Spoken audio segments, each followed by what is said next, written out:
फिर जो next important component आपका सीईपी में वो आपका stepping box and the mechanical seal. देखिए स्टेपिंग बॉक्स के अंदर आपका मैकेनिकल सील रहता है और ये आपको कहाँ पे मिलेगा, head piece of the CEP. CEP का जो हेड पीस है वहीं पे आपको स्टेपिंग बॉक्स मिलता है और उसके अंदर आपका मैकेनिकल सील रहता है। हेड पीस में आपका कंबाइंड थ्रस्ट कम जनरल बेयरिंग रहता है, जो कि आपका ऑयल लुब्रिकेटेड थ्रस्ट कम जनरल बेयरिंग होता है और उस ऑयल को कूल करने के लिए आपका TGCW का वाटर आता है। ये आपका DM वाटर होता है, उसको ऑयल को कूल करता है और ऑयल आपका बेयरिंग थ्रस्ट बेयरिंग को कूल करता है। उसी हेड पीस में आपका stepping box and the mechanical seal होता है। इसका मेन इंपॉर्टेंट फंक्शन है, देखिए stepping box and the mechanical seal are the devices used in the pump to prevent the fluid leakage along the rotating shaft where it passes through the stationary pump casing।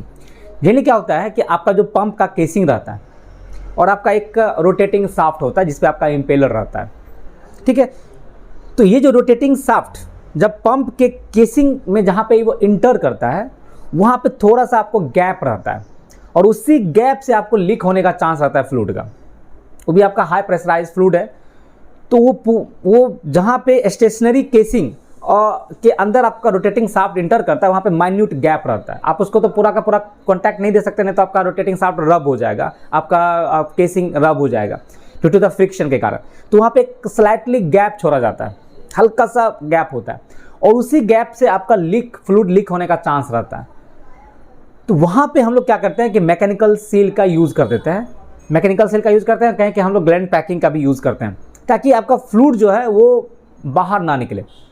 तो mechanical seal का use करके हम लोग इस जो leakage fluid का जो leakage होता है उसको हम लोग जो है प्रिवेंट करते हैं। फ्रेंड थोड़ा देखते हैं कि मैकेनिकल सील किस प्रकार से फ्लूइड लीकेज को प्रिवेंट करता है, थोड़ा सा उसको देखते हैं हम लोग।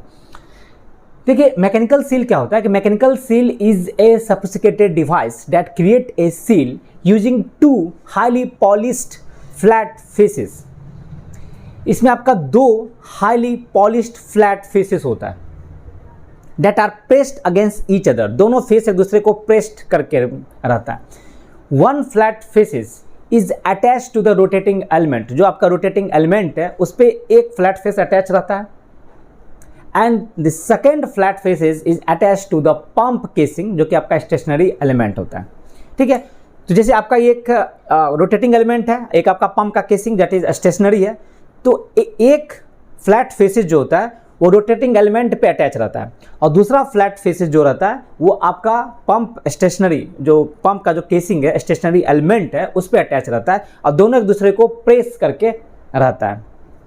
वही लिखा है। तो पहला काम जैसे हाउ इट वर्क्स, पहले सीलिंग फेसेस।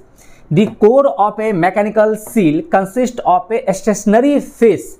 स्टेशनरी फेस कहाँ पे रहता है, माउंटेड टू पंप केसिंग। एक आपका पंप केसिंग में स्टेशनरी फेस रहता है and A rotating face. Rotating face मतलब अटैच टू द शाफ्ट, एक शाफ्ट पे अटैच रहता है जिसको हम लोग रोटेटिंग फेस कहते हैं और एक आपका स्टेशनरी फेस होता है that is attach to the pump casing. These faces are lapped to an extremely flat finish to ensure precise contact. और इसका इतना अच्छा फिनिशिंग रहता है कि आपस में एक प्रिसाइज कॉन्टैक्ट बना लेता है। तो फ्रेंड मैकेनिकल सील में आपका दो फ्लैट फेस हो गया, एक आपका रोटेटिंग फेस होता है attach to the rotating element, एक आपका स्टेशनरी फेस होता है attach to the pump casing या स्टेशनरी एलिमेंट में होता है। ये फेस आपस में क्लोज कॉन्टैक्ट में होता है। तो क्लोज कॉन्टैक्ट में कैसे रहेगा, तो स्प्रिंग रहता है, स्प्रिंग फोर्स से। और एक आपका स्टेशनरी सेकेंडरी सील होता है जिसको ओ रिंग कहते हैं, वो इंश्योर करता है कि ये दो faces remains in close contact में रहे। स्प्रिंग फोर्स क्या करता है, प्रेस करके रखता है और आपका स्टेशनरी साइड में क्या है, ओ रिंग है, तो उसको डिस्प्लेस होने के लिए नहीं देता है। वो स्प्रिंग फोर्स के कारण एंड ओ रिंग के हेल्प से ये दोनों फेस आपस में क्लोज कॉन्टैक्ट में रहता है, ठीक है। इसके बाद आपका सेकंड जो होता है वो लुब्रिकेशन का काम करता है। देखिए लुब्रिकेशन कैसे होता है कि एज द शाफ्ट रोटेट्स, जब आपका शाफ्ट रोटेट करता है, a very thin fluid films forms between the stationary and the rotating faces.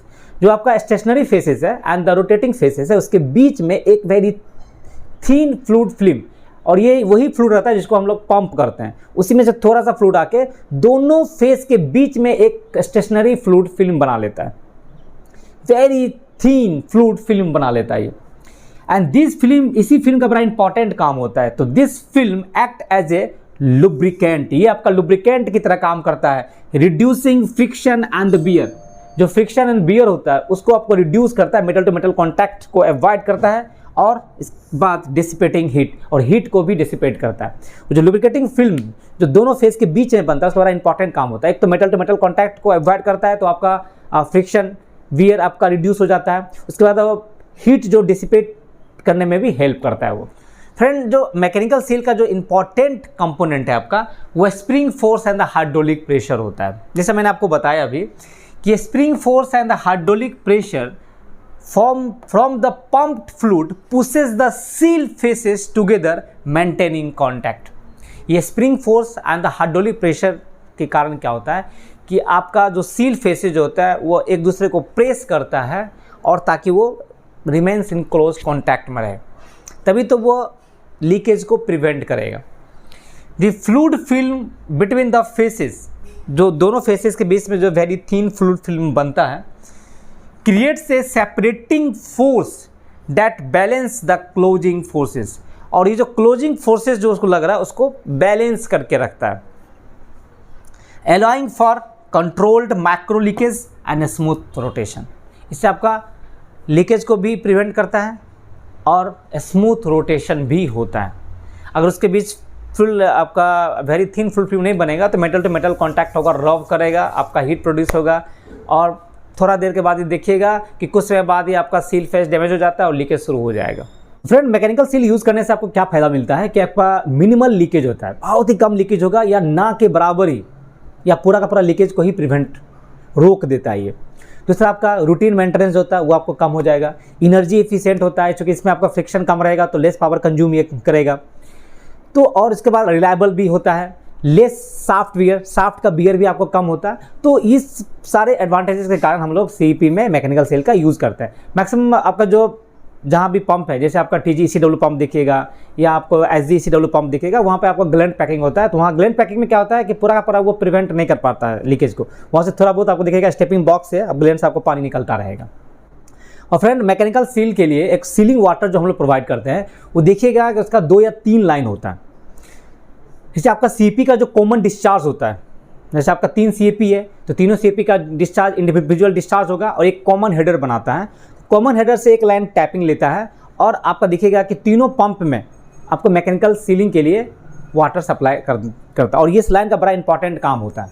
जब मैं आपको आगे बताऊँगा कि जब हम लोग CP का लाइनअप करते हैं और वैक्यूम कंडीशन में आप CP को आइसोलेट करते हैं या उसको सर्विस में लेते हैं, तो इस लाइन का बड़ा इंपॉर्टेंट काम होता है मैकेनिकल सीलिंग के लिए। मैकेनिकल सीलिंग के लिए एक जो लाइन होता है वो CP डिस्चार्ज, जो कॉमन हेडर है CP का, वहाँ से एक लाइन टैपिंग लेते हैं। और उसके बाद कहीं कहीं आपको क्या है कि DMCW जो आपका DM मेकअप वाटर पंप है, वहाँ से एक लाइन भी प्रोवाइड कर दिया गया है। उसके बाद आपका जो इमरजेंसी पंप है CST वाला, CST पंप से भी एक लाइन टैपिंग कर दिया गया है। तो 2 से 3 प्रोविज़न रखता है कि मान लीजिए आपका CP बंद है और आपको मैकेनिकल सील में पानी लेना है, आपको इवन आपको स्टार्टिंग में कैनिस्टर को जो फिल करते हैं वो आपको मैकेनिकल सीलिंग वाटर से ही करते हैं। तो वहाँ पे कहीं कहीं आपको एक ही प्रोविज़न देता है, कहीं कहीं 2 या 3 प्रोविज़न दे देता है। तो कॉमन डिस्चार्ज हेडर से तो लाइन रहेगा ही। कॉमन डिस्चार्ज हेडर जो CP का जो कॉमन डिस्चार्ज हेडर है, वहाँ से एक लाइन आके मैकेनिकल सीलिंग जो स्टेपिंग बॉक्स में हम लोग सीलिंग प्रोवाइड करते हैं, और 1-2 लाइन और भी दे देता है। आपका CST पंप चला के भी आप उसको सीलिंग कर सकते हैं, या DM मेकअप वाटर पंप जो नॉर्मल मेकअप करते हैं वहाँ से भी हम लोग लाइन एक प्रोविज़न दे दिया है। तो ये आपका मैकेनिकल सीलिंग का अरेंजमेंट हो गया। फ्रेंड्स, CP का टेक्निकल स्पेसिफिकेशन हम लोग थोड़ा बहुत देखते हैं कि इसमें जो डिजाइन फ्लो रेट जो होता है वो 800 M³/आवर होता है। जनरली आपका फुल लोड, अगर 500 मेगावाट के केस में अगर आपका फुल लोड पे जनरली आपका 650 M³/आवर पे देखिएगा चलेगा ये, और मैक्सिमम आपका 800 M³/आवर इसका डिजाइन फ्लो रेट है। इनलेट टेम्परेचर जो इसका CP के इनलेट में जो टेम्परेचर जो रहता है देखिएगा 46 से 48 डिग्री सेल्सियस, 49 डिग्री सेल्सियस तक मैक्सिमम रहता है। देखिए, NPSS required at the centre line of first stage impeller. First stage impeller में जो आपका रिक्वायर्ड NPSS जो होना चाहिए, देखिए NPSS रिक्वायर्ड NPSS मतलब क्या होता है, this is the minimum pressure to be present at the section of the impeller in order to avoid the cavitation. देखिए, मैन्युफैक्चरर क्या करता है कि हर पंप का एक NPSS रिक्वायर्ड बताता है कि अगर मान लो किसी पंप का अगर रिक्वायर्ड NPSS आपको 10 मीटर बताया, मतलब 10 kg प्रेशर, तो उसके सक्शन में एटलीस्ट आपको 10 kg प्रेशर देना होगा। अगर आप उसके रिक्वायर्ड प्रेशर से अगर आप कम प्रेशर मेंटेन करते हैं तो आपका कैविटेशन हो जाएगा। वहाँ पे जो होता है उसका बबल वेपराइज होना शुरू हो जाएगा, वेपर बबल आपका कोलैप्स होना शुरू हो जाएगा और कैविटेशन अकर हो जाता है। तो इसलिए मैन्युफैक्चर जो होता है पंप का, वो हर पंप का एक NPSH बताता है कि NPSH इतना आपको मेंटेन रखना होगा, उससे ज़्यादा आपको मेंटेन रखना है एट द सेक्शन प्रेशर पे। तो NPSH जो है इसका अगर 3% हेड ब्रेकडाउन पे आपका 3.05 मीटर है। देखिए इसका टोटल जो हेड, टोटल डिस्चार्ज हेड जो है 275 मीटर है। अगर आपका ऑनसेट ऑफ कैविटेशन आ जाता है एंड इसका टोटल डिस्चार्ज हेड अगर drop by 3% due to onset of cavitation, तो उसमें इसका NPSH आपका 3 मीटर होना चाहिए। अगर 1% हेड ब्रेकडाउन, टोटल हेड का अगर 1% ड्रॉप हो जाता है due to the onset of the cavitation, तो उसमें NPSH आपका 4.02 मीटर होना चाहिए। अगर 0% हेड ब्रेकडाउन पे आपका 4.40 मीटर होना चाहिए। ये आपका अगर आप टोटल हेड डिस्चार्ज अगर ब्रेकडाउन, अगर 0% ब्रेकडाउन होता है, अगर ब्रेकडाउन नहीं होता है तो उस समय NPSH आपका 4.40 मीटर होना चाहिए। अगर आपका किसी कारण से अगर आपका कैविटेशन आ जाता है और आपका टोटल हेड डिस्चार्ज अगर 1% से ड्रॉप हो जाता है, तो उस समय जो आपका रिक्वायर्ड NPSH है वो आपका 4.20 मीटर होना चाहिए। और अगर आपका टोटल हेड डिस्चार्ज हेड जो है अगर 3% ब्रेकडाउन हो जाता है due to the onset of the cavitation, तो उस समय NPSH जो होना चाहिए वो 3 मीटर के आसपास होना चाहिए। डिजाइन इसका डिस्चार्ज प्रेशर जो होता है वो 24-25 kg पर सेंटीमीटर स्क्वायर होता है। पंप का अगर स्पीड देखिएगा तो 1486 RPM होता है। पावर इनपुट आपका 732 किलोवाट का होता है, जो हम लोग मोटर में जो सप्लाई करते हैं वो 732 किलोवाट का होता है।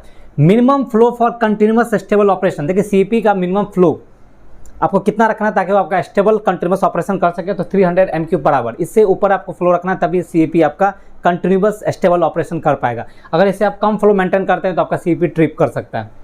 नंबर ऑफ स्टेज आपका 6 होता है। Type of first stage impeller जो होता है वो डबल सक्शन होता है एंड रेडियली उसमें एंटर करता है।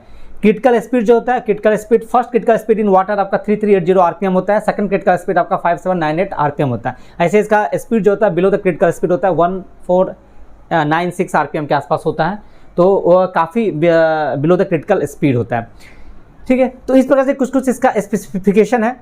तो फ्रेंड, कंडेंसेट एक्सट्रैक्शन पंप के इस पार्ट में हम लोगों ने देखा कि CP का कंस्ट्रक्शन, कि CP कितना स्टेज का होता है, CP में जो आपका साफ्ट का अरेंजमेंट किस प्रकार से होता है, आपका स्टेपिंग बॉक्स, मैकेनिकल सील कहाँ पे रहता है, आपका कंबाइंड थ्रस्ट कम जनरल बियरिंग का क्या इंपॉर्टेंट फंक्शन है, आपका जो 6 स्टेज है तो इसमें 3 शाफ्ट आपने देखा कि टॉप शाफ्ट होता है, इंटरमीडिएट शाफ्ट होता है, बॉटम शाफ्ट होता है। टॉप शाफ्ट में आपका 4, 5, 6 स्टेज होता है, इंटरमीडिएट स्टेज में आपका सेकेंड एंड थर्ड स्टेज होता है, और आपका बॉटम शाफ्ट में आपका सिंगल स्टेज होता है। तो इस सब हम लोगों ने देखा। फिर इसमें आपका जो कपलिंग है, 2 टाइप का कपलिंग जिन्हें हम लोग यूज़ करते हैं। मोटर और टॉप शाफ्ट के बीच जो कपलिंग होता है वो फ्लेक्सिबल स्पेसर कपलिंग होता है, और टॉप शाफ्ट और इंटरमीडिएट शाफ्ट के बीच जो कपलिंग रहता है वो solid muff coupling, that is called the rigid coupling होता है, और इंटरमीडिएट शाफ्ट और आपका बॉटम शाफ्ट के बीच आपका मफ कपलिंग होता है। तो एक बेसिक अरेंजमेंट हम लोग इसके बारे में देखें। नेक्स्ट पार्ट में हम लोग लाइन डायग्राम देखेंगे। CP का जो बड़ा इंपॉर्टेंट लाइन डायग्राम होता है, क्या क्या उसमें लाइन होता है, सारा लाइन के बारे में हम लोग डिटेल से डिस्कशन करेंगे। तो अगर कुछ भी डाउट हो इस पार्ट में तो आप ज़रूर कमेंट करें, मैसेज कीजिए, मैं आपको उसमें रिप्लाई दूंगा। और वीडियो अगर पसंद आए तो लाइक, सब्सक्राइब और शेयर करना ना भूलें। Thank you.